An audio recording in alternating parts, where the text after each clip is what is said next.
Всем привет! Добро пожаловать на урок маслом вот такой апельсинки.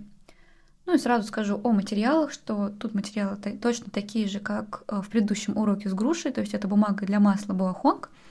Масляные краски, их все названия тоже будут в описании. Может быть, там добавилось две краски, оранжевая и фиолетовая. Точно их названия будут внизу под видео. А начинаю я с того, что делаю небольшой набросок маслом, сразу кисточкой нашей апельсинки. В целом это просто обычный шар с падающей тенью. Делаю я этот контур с помощью охры золотистой. Просто развожу ее разбавителем, так вот как бы жиденько, чтобы было комфортно наносить. Кисточка здесь у меня с острым кончиком, мне так просто удобнее. Можно взять плоскую или любую другую. Или, если вам комфортнее, можно нанести сначала набросок карандашом, а потом уже по нему наносить масло. Но именно вот в наброске сразу кисточкой, сразу краской, есть некое такое удовольствие, интерес, да, что мы как бы сразу пишем. Примерно на глаз нарисовала наш апельсин. Как вот я вижу, натура стояла передо мной. На фото немножечко там искажены пропорции, потому что фото сфотографировано было немного с другого бока. Да, так он более как бы ровненький такой, овальный. И падающую тень я сразу прокрыла более таким плотным тоном, то есть сразу показываю не только границы, да, наших пятен, но и сами пятна, да, по тону. То есть такой подмалевок, он включает в себя не только вот границы линии, а и сами пятна, предварительно показывающие, где у нас тон и свет. И сразу, что хочется сказать по свету на этой апельсинке. Вот здесь внизу как раз такая картинка я нарисовала для разбора и более точного понимания. Сейчас как раз пойдем по вот этой нижней картинке. Да, у нашего апельсина, как у обычного шара, есть свет и тень. Свет у нас есть блик, да, это самое светлое место. Я нарисовала его кружочком, там особо, по-моему, не подписывала. И от него идут такие стрелочки, то есть это полутона, да, по апельсинке, они идут в утемнение. Но в такое все равно утемнение, не самое темное утемнение, да, немного тавтология, но все равно они затемняются, и там идут полутона, да, чуть-чуть темнее каждый следующий, да, по таким эллипсам распределяются эти полутона. И дальше мы видим у нас тень, да, это такая более жесткая граница, да, тень у нас две, собственная и падающая. Ну, падающая темнее собственной за счет рефлекса. Да, между падающей и собственной тенью у нас есть рефлекс.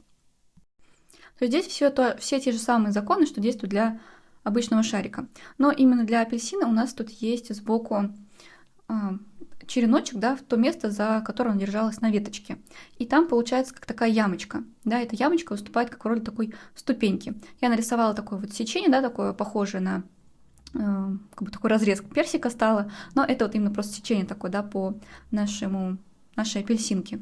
Да, и вот это место, где у нас череночек, там идет как бы такая ступенька. Сначала, вот если мы пойдем сверху вниз, да, в правую сторону по вот этому сечению, то у нас сначала идет такая как бы вниз, да, углубление, темная часть. Потом выступает вот этот вот череночек, он как бы выступает, от него сверху падает свет, снизу он потемнее, и от него тоже падает вниз тень. Причем вниз на апельсинку, где свет. То есть такая ступенька идет из света. Сначала тень, да, перед череночком сверху. Потом сам черенок тоже освещенный. А под черенком у нас как бы тоже такая тень, но на свету. То есть там такое светлое тоже местечко. Такое светлое местечко, как у ступеньки. Да, тут если мы вспомним обычную ступеньку лестницы, да, которой мы, допустим, спускаемся в подъезде или из дома, то идет как бы она теневая, да, вниз уходит, и на свет, да, горизонтальная. И вот нижняя вторая половинка, она более повернута ближе к свету, да, на нее попадают лучи, и дальше у нас опять уходит собственная тень. Это по факту все важные нюансы, которые здесь отличают апельсинку от обычного простого шара. А на холсте я уже успела нанести падающую тень, да, ее сразу утемнила сразу верхушку апельсинки. Здесь в целом сразу можно просто проложить ее легким тоном, да, и стараюсь сейчас хочу показать, вот границу показала собственной тени, и буду сейчас ее утемнять.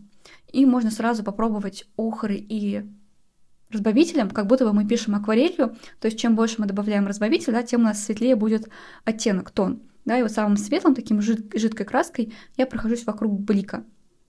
Да, и вокруг него сразу стараюсь какой-то уже такой эффект полутонов создать. Плюс помогаю себе тряпкой, да, вот, например, я вытерла немножко фон, потому что фон у нас светлее, чем апельсинка. То есть если мы переведем нашу апельсинку в черно-белый вариант, то она будет, конечно же, темнее, чем фон. Он просто у нас там белый, да, но там тоже есть свои, конечно, нюансы, мы к ним еще подойдем. Вот, сейчас я взяла уже более темную краску, просто погуще, значит, темная, да, более густая. Кстати, я немножко добавляла умбры.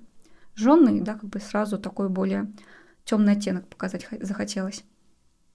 Вот, и этой умброй жжёной уже дала такое самое темное место. Это вот точка касания, да, апельсина с поверхностью. Ну, любого предмета, если у нас он освещен контрастным светом в темной комнате, самое темное место это будет точка касания этого предмета с поверхностью. То есть под апельсином, да, на схемке я там это тоже подписала. И дальше уже чуть еще где-то уточняю, поправляю контур апельсина. В процессе письма маслом мы его еще, конечно, там 10 раз поправим, потому что это нормальное явление, да, именно масло такое подвижное, то, что оно долго сохнет, здесь такое может быть возникнуть проблема, если для тех, кто писал до этого или гуашью, или акварелью. Да, если мы пишем акварелью, то там цвет акварели, то есть карандаш у нас в акварели просвечивает, и мы всегда видим границы, контур нашего рисунка. А здесь мы его не видим, да, и у нас периодически может плавать. То есть мы перекроем просто маслом, да, и все. И мы не видим первоначальный рисунок, который мы наложили. Только если уже наш глазомер развит, да, и мы сразу можем его ухватить или чуть-чуть там подвинуть, да, если это заметили. Но на первых порах бывает вот в этом встречается сложность, пока, да, не привыкнем.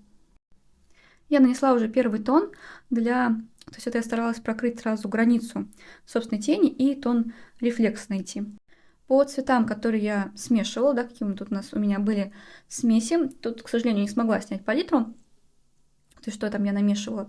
Но примерно, что я помню точно, как я всегда рассуждаю, когда рисую подобные работы. Тут для, собственно, этой границы собственной тени я брала оранжевый. Можно здесь оранжевый смешать из готовых цветов, точнее не готовых, а его сделать смесью. Здесь я взяла готовую краску, чистый оранжевый. Можно смешать из желтого и красного. Тоже он будет здесь хорошо работать. Для границ собственной тени, вот для этих вот первой уже вот этой темной самой по линии, я оранжевый приглушала фиолетовым. Потому что это противоположный цвет по цветовому кругу, и он очень хорошо приглушает. Там получается такой красивый коричнево-красноватый оттенок. Мне очень нравится, это одна из моих любимых смесей, как в портрете, так и в каких-то любой другой живописи. Это оранжевый и фиолетовый. Причем какой оранжевый, какой фиолетовый будет разная эта смесь. И в зависимости от их концентрации. Чем будет больше оранжевого, тем оттенок этой смеси будет более такой коричневый. Чем больше фиолетового, тем он будет уходить в серость, может быть, где-то такую красноту. Если это фиолетовый какой-нибудь, как вот хинокридон, такой больше к сиреневому оттенку. А рефлекс я нанесла просто почти чистым оранжевым, да, пока к тому светлому нашему верхнему участку он в целом подходит.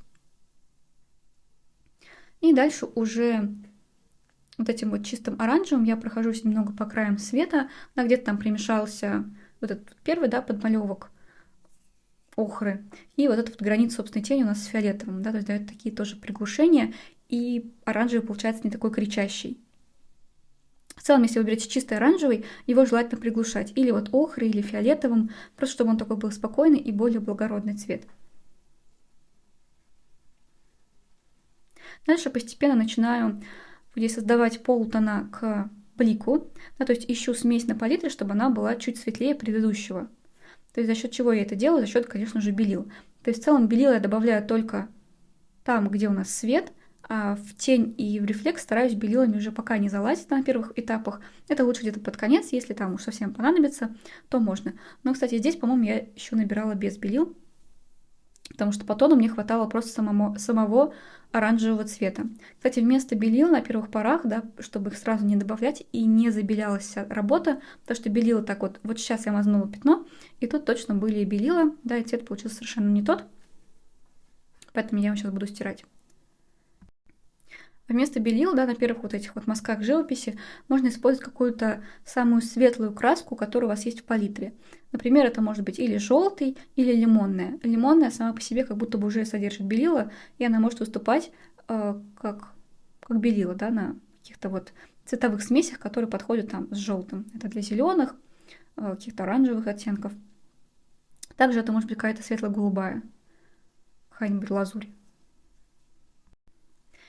И вот сейчас я добавляю уже белила, нашла тут нужный оттенок, то есть я к нашему оранжевому капельку приглушенным фиолетовым, то есть там, где мне нужно чуть-чуть, да, для света, я прям каплю фиолетового, чтобы это был просто более спокойный цвет, ну или охры.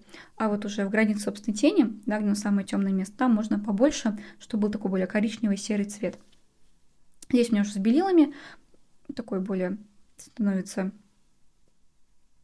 беленый цвет, но сразу видно, да, что я постаралась разложить, то есть закрыть всю апельсинку, то есть пока сильно ее не прорабатывая, просто вот именно самые основные большие пятна. То есть это свет, границу собственной тени, собственно говоря, саму тень и рефлекс. Рефлекс пока светловатый, но я еще к нему вернусь. Сейчас я немножко высветляю, то есть как бы растушевываю ту краску, которую я нанесла для блика, да, как бы в сторону полтонов на апельсинке, то есть как бы к верхним границам. Если где-то что-то у меня вылезло, да, или как-то форма пошла не так по апельсинке, то я смело могу подправить это тряпочкой. Или салфеткой, здесь совершенно нет никакой разницы. Кому как удобно. Да, прелесть масла в том, что мы можем не только на палитре перемешивать оттенки, но и на самой работе, да, какой-то цвет втушевать в другой. Благодаря этому мы довольно быстро сможем сделать такой плавный градиент.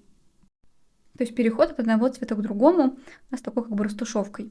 Старайтесь, конечно, не увлекаться растушевыванием и растиранием. Все-таки, когда мы работаем мазками, да, то это больше тут внимательности, какой-то сосредоточенности, больше осознанности в рисунке. То есть, когда вы не просто растираете, а вот как бы сами наносите тон в тон. Где-то можете друг друга их вмешать, но это обычно на последних порах, моментах работы можно уже такой веерной кисточкой, да, немножечко как бы стушевать мазки, чтобы получилась такая вот как бы гладенькая растушеванная работа.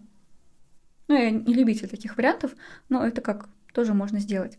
Сейчас вот я показываю темным цветом тот тон, который у меня был для собственной тени границы, это оранжевый с фиолетовым.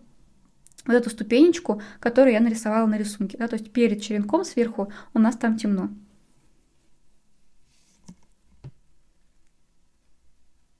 И не забывайте, что к краям апельсина, да, от блика у нас все чуть-чуть становится темнее. Тем более, что там форма, как у обычного шарика, она закругляется, да, и там как бы сжимаются все вот эти поверхности, и там полтонов становится как бы больше. И чтобы показать, что у нас поверхность заворачивается, да, ее всегда нужно делать чуть-чуть темнее, чем она у нас на переднем плане. То есть на переднем плане около блика.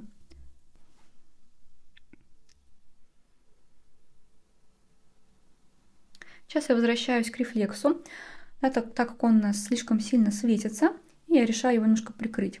То есть намешиваю какой-то такой оранжевый, да, чтобы он был чуть темнее предыдущего цвета, который там есть, и наношу его на нашу апельсинку. На самом деле, да, большинство, половина работы, даже больше, особенно на первых порах, когда вы только начинаете, происходит на палитре. Да, то есть пока мы найдем нужный цвет и оттенок, да, то есть тон, попадем то, что нам нужно, то есть намешали смесь на палитре и немножечко мазнули на натуру, смотрите, то не то. И как только нашли нужный цвет, уже им можно прокладывать что-то. Но и при этом все равно возвращаемся в палитру и ищем какие-то еще более интересные оттенки и смеси, чтобы наша живопись была живописной.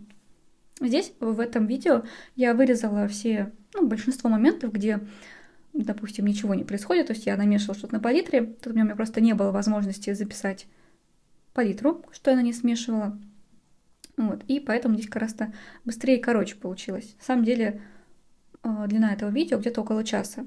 Да, вот то, что я вырезала, сократила эти моменты смеси на палитре, как пока я смешивала, но получилось в 2 раза быстрее. Сейчас я вот прикрыла рефлекс. Да, видно, что там я добавляю охру. Может быть, где-то, кстати, умбру жженую можно тоже приглушить оранжевый. Еще оранжевый можно приглушить какими-то синими оттенками. В зависимости от того, какой у вас синий, оно будет приглушаться по-разному.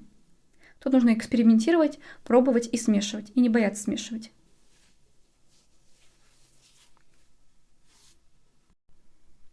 И вот на данном этапе мы по факту проложили всю нашу апельсинку и прокрыли все основные большие тона. И у нас уже есть объем.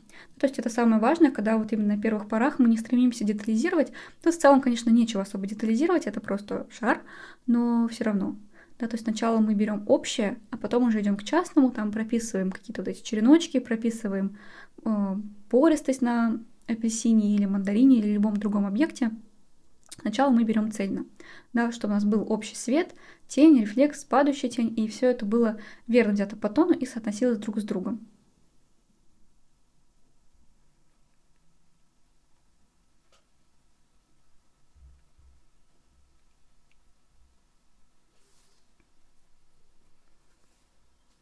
Дальше немножечко уточняю, да, какие-то такие много раз тушевые мазочки, пробую добавить, еще сделать поплавнее переход от блика к собственной тени.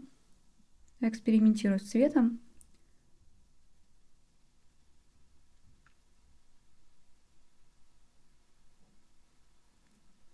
Я использую синтетические кисточки, мне они как-то более удобны. Можно, конечно, просто щетиной тоже писать. И сейчас тоже вот решила немного приглушить границу собственной тени, она там все-таки более такая сероватая. Это можно добиться за счет вот синих оттенков, каких-то охристых, коричневых. И прихожу в то место, где у нас череночек. Да, там тоже не просто как бы резкая граница тени и света, а все-таки с легкими полутонами, да, с переходами. Поэтому там тоже можно понамешивать и какие-то вот эти вот полутона, их поискать и понакладывать. И вот сейчас перехожу на черенок. Он имеет такой бледно-зеленый оттенок и в целом довольно светлый, да, на свету. Это тоже смесь, ну, зеленого, то есть мы можем его смешать довольно просто. Это желтый и зеленый, плюс добавление белил. Так он светлый и вот такой вот прям вот забеленный, такой бледненький. Это прям очень хорошо видно. Ну, первым этапом это, конечно, проще сначала его просто прокрыть, а потом уже искать у него там вот эти вот тонкие тени, которые на нем есть, на черенке. То есть под ним у нас потемнее, да, там у него идет падающая тень, сверху свет, ну и как-то внутри там тоже как-то он делится на какие-то четвертинки. Тогда я вам советую поставить перед собой натуру, можно какую-то такую же апельсин в похожей позиции, да, чтобы вы все-таки видели его вживую, так как в жизни больше мы видим тонов, оттенков, цветов, чем на фотографии. Фотография это все съедает, то есть она должна быть очень живописной сама по себе, то есть красочной. Можно ли ползунок, да, как бы двигать, корректировать.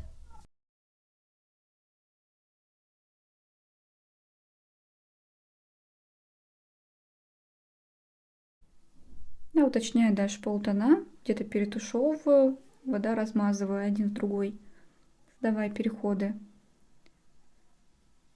А по факту у меня на палитре уже есть все готовые смеси, плюс-минус, да, я уже между ними, как бы даже просто вот по памяти ту смесь, которую мы намешали, примерно помню, что вот это у нас было для света, вот это, да, какой-то вот такой переход из одного цвета в другой, от белил к оранжевому, потом от оранжевого к фиолетовому, это вот, или к синему для границ собственной тени, и для рефлекса, допустим, сам оранжевый приглушенный капелькой какого-нибудь там противоположного цвета по цветовому кругу. И уже из этого всего, да, гораздо так проще собирать наш объект.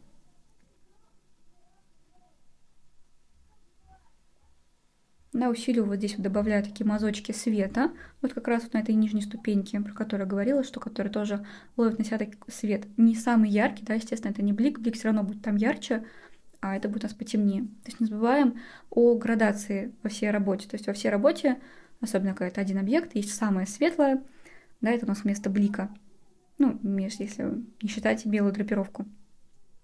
Это место блика, идут полутона, вот этот зеленый череночек, то, что под ним свет, потом ступенечка темная над ним, дальше рефлекс, граница собственной тени и уже падающая тень, самая темная. И внутри нее она тоже не просто одним таким сплошным пятном, а под ней, да, в точке касания самое темное место, которое как раз я сейчас и прокрываю. По-моему, это умбра жжённая и ультрамарин светлый.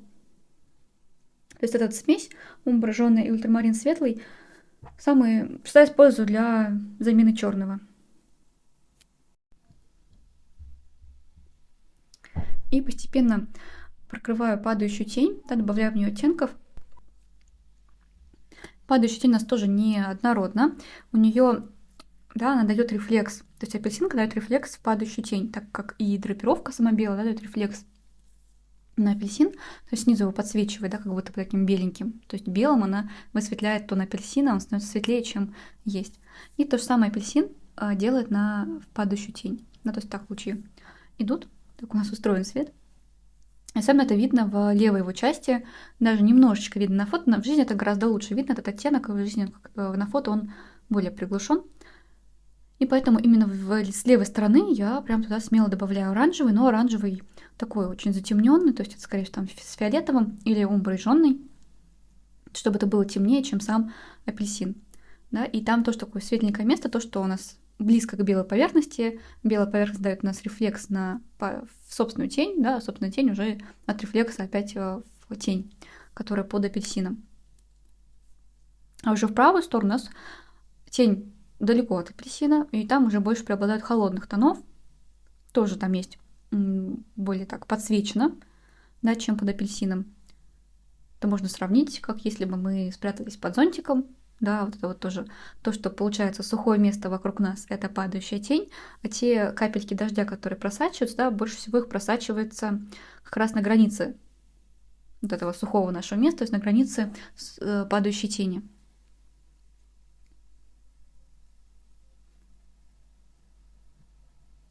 Поэтому в правой стороне я больше использую холодный оттенок, то есть это какой-то синий, приглушенный умброй жжённый и немножечко белил. Также ввожу туда красный с синим. Они тут такой вот фиолетовый оттенок тоже присутствует где-то посередине падающей тени. Вот под ней и вот посередине что-то такое там есть, да, что для живописности он там хорошо так как бы лег. И когда я растушевала немного, да, эти оттенки в падающей тени, можно снова вернуться на апельсинку к нашему черенку, добавляя там вот эти какие-то разделения такие темненькие, падающую тень под этим чередком, да, что он как бы на ту светлую ступенечку тоже дает свою какую-то такую тень. Ну и по цвету и тону эта тень похожа на верхнюю вот эту темную часть над черенком и на границу собственной тени. Можно, кстати, добавлять что-то красненькое, по-моему, тут так и добавляла. Тоже какую-то такую живописность преобладает снова в апельсине благодаря этому. И сейчас снизу я заметила, да, что тени, падающие там по площади, ее меньше, чем на натуре. И поэтому тряпочкой снова я смело, пока у нас нету фона, подправляю этот момент. То есть просто вытираю лишнее, то, что мне не нужно. Можно, конечно, это просто потом перекрыть фоном, это место, да, и тоже скорректировать. Но там, так как краска сырая, она может начать примешиваться в белый фон. Ну, довольно сложно там положить. Можно, но мне лично проще вот вытереть, а потом уже там впритык класть белый фон. Здесь я еще добавила немножко текстуры на апельсин. Он такой более как бы рябой, да, с ямочками. На свету мы видим эти ямочки темными, а в тени, да, где у нас граница собственной тени, ну и там в рефлексе, они больше как такие беленькие пятнышки.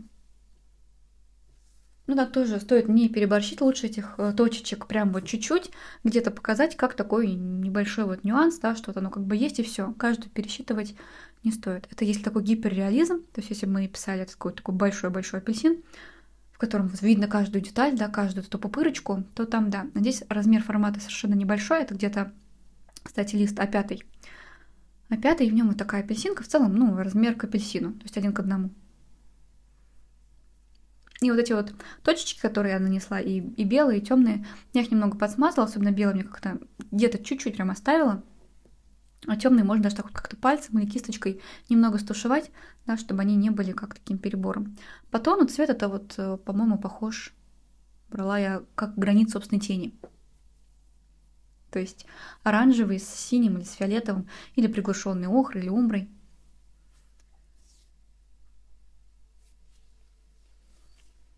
И когда у нас уже так примерно, уже прям почти все готово, да, можно еще дальше какие-то дорабатывать детали. Мне здесь хотелось еще доработать рефлекс. Да, он с левой стороны такой более светлый, а в правую сторону как-то чуть утемняется. Потому что с левой стороны у нас ближе белая поверхность, белая драпировка, и она сильнее там светит, чем справа.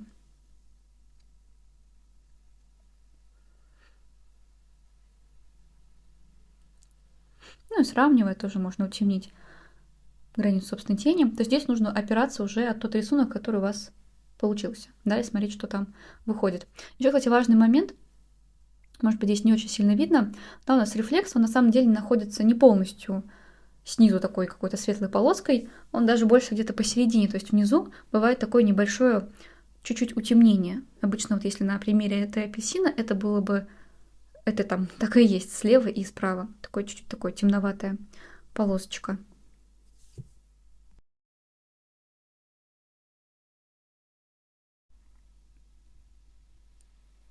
И дальше я уже перехожу к фону. Фон у нас белый, но я не делаю его просто чисто белым цветом. Он тоже на себя ловит какие-то оттенки от апельсина. На фотографии там, конечно, вообще этого не видно. В жизни еще это можно увидеть. И тоже фон неоднородный, если приглядеться. Ну, на фото это чуть-чуть, кстати, есть, да, что самое светлое место, вот если фон брать, да, то это левый нижний угол, а самое темное это верхнее правое. Здесь за счет этого утемнения такого как бы градиента, да, того, что у нас переднее, вот эта вот граница тени, и левый, то есть нижний угол светлее, а верхний темнее, будет воздушная перспектива. Да, то, что воздух, то, что от нас дальше, оно свет темнеет, а тень светлеет, да, и уходит на нюансы.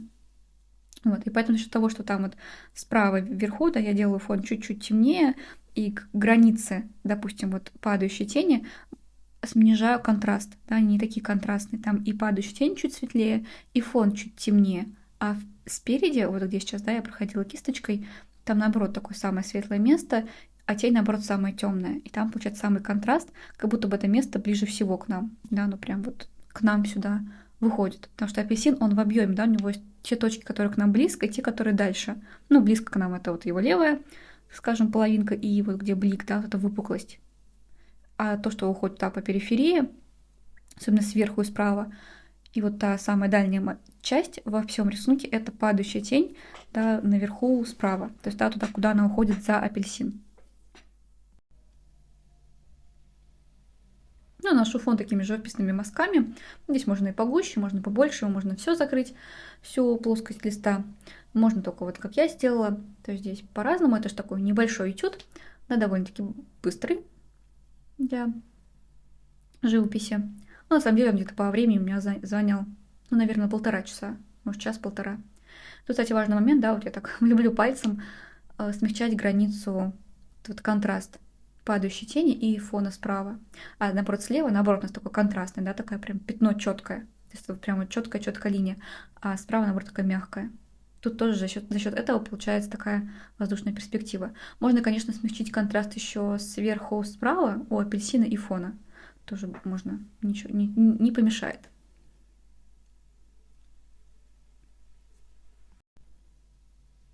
Ну вот здесь я уже доделываю последние какие-то нюансы, моменты.